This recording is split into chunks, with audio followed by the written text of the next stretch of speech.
قرآن پاک میں ایک ایسی آیت بھی ہے جو ظالم کے دل میں تیر اور مظلوم کے دل پر رکھا ہوا مرہم ہے۔ سننے والے نے پوچھا، وہ کون سی؟ آپ نے فرمایا، اور تیرا پروردگار بھولنے والا نہیں۔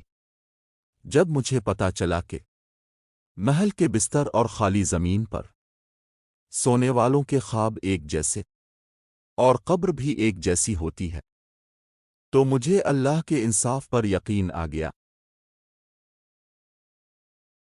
کٹ کٹا، وہ دروازہ کھول دے گا۔ مٹ جاؤ، وہ سورج کی طرح چمکا دے گا۔ جھک جاؤ، وہ آسمانوں جتنا بلند کر دے گا۔ کچھ بھی نہ رہو، وہ تمہیں سب کچھ بنا دے گا۔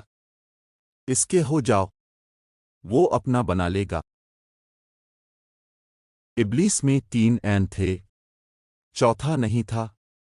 عابد تھا، عالم تھا، عارف تھا، مگر عاشق نہیں تھا۔ اگر عاشق ہوتا تو ضد نہ کرتا، سر سجود ہو جاتا۔ بارے وقت میں کندھے پر رکھا گیا ہاتھ کامیابی پر بجنے والی تالیوں سے زیادہ قیمتی ہوتا ہے۔ گھڑی کی ٹک ٹک کو معمولی نہ سمجھو، یہ زندگی کے درخت پر کلہاڑی کے وار ہے۔